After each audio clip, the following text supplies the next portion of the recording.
हरिओम. अवधूत चिंतन श्री गुरुदेव दत्त श्री स्वामी समर्थ. रिलीजियस काकू या आपल्या चॅनलवर तुमचे मनापासून स्वागत करते आणि व्हिडिओला सुरुवात करते. तुम्ही या चॅनलवर नवीन असाल तर लाईक, शेअर आणि सबस्क्राईब करायला विसरू नका. तुमचे एक लाईक आणि सबस्क्राईब आम्हाला पुढे जाण्याचे बळ देते. चला तर व्हिडिओला सुरुवात करूया. बघा, सगळ्यांच्या देवघरामध्ये गजलक्ष्मी असते. तर गजलक्ष्मी ही आपल्या म्हणजे लक्ष्मीचं प्रतीक आहे. त्यामुळे आपण गजलक्ष्मी घरात ठेवल्याने आपल्या घरातील नकारात्मक ऊर्जा निघून जाते आणि घरामध्ये सकारात्मक ऊर्जा तयार होते.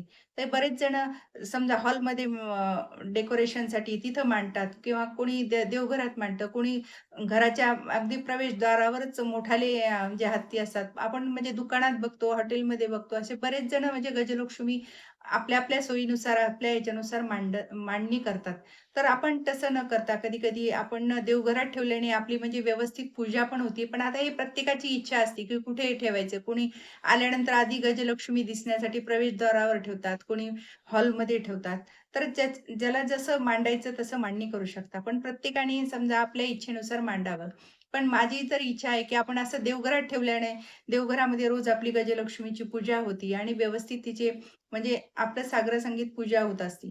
तर हे आपण पूजा केल्याने आपल्याला नित्य नियमाचे आपल्याला फळ पण मिळत असते. त्यामुळे तुम्ही देवघरात जर ठेवलं, तर हे आपल्यासाठी खूप चांगलं आहे. आणि आपली म्हणजे ही प्रभावी सेवा पण त्याच्यावर होत असते गजलक्ष्मीवर.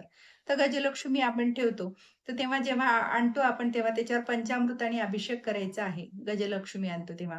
आणि गजलक्ष्मीवर पंचामृताने अभिषेक केल्यानंतर त्याची पूजा करायची आहे.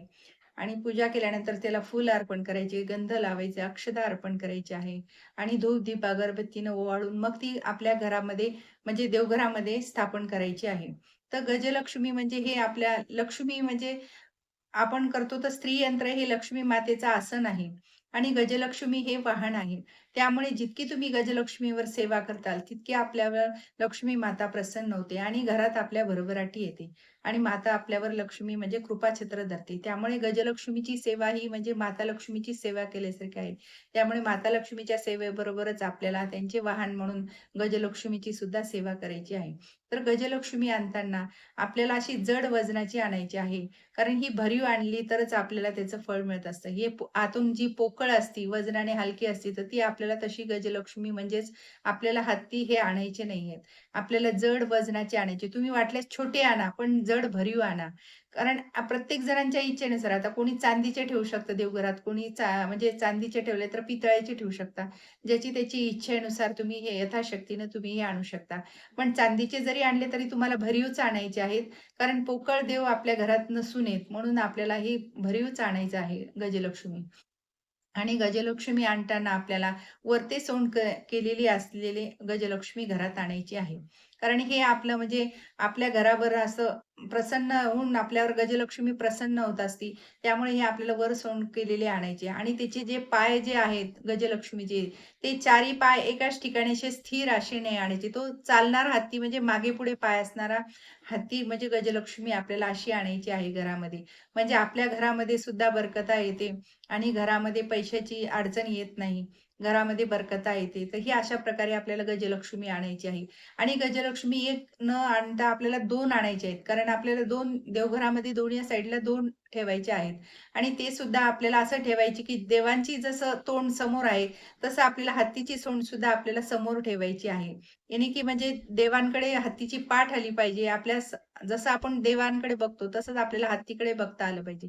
तर त्यांची सोंड आपल्याकडे सरळ अशी दिसली पाहिजे. अशी 2 आपल्याला दोन्ही साइडला मांडायची आहेत.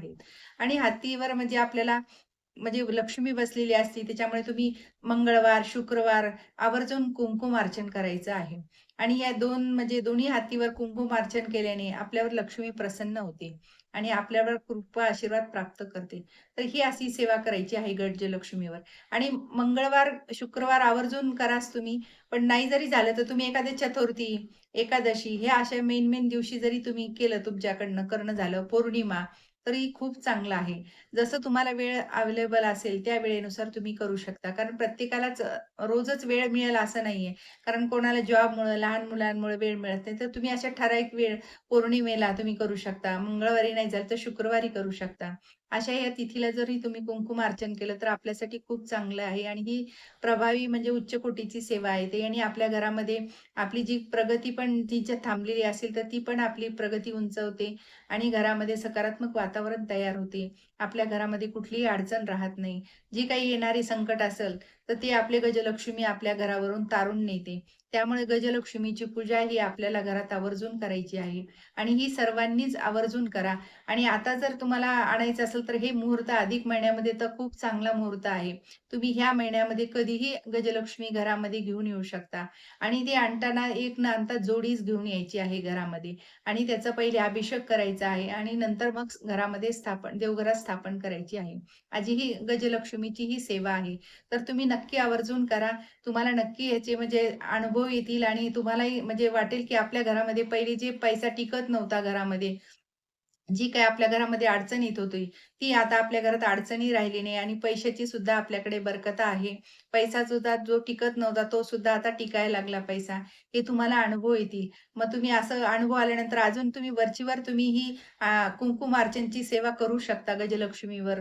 कारण हे महालक्ष्मीचं वाहन असल्यामुळे तुम्हाला जितकं तुम्ही म्हणजे कुंकुमार्चनची सेवा करताल, तितकं तुम्हाला अधिक याचा प्रभावी अनुभव यायला लागेल. श्री स्वामी समर्थ. जय जय स्वामी समर्थ. माझा जर व्हिडिओ तुम्हाला आवडल्यास लाईक, शेअर आणि सबस्क्राईब करायला विसरू नका.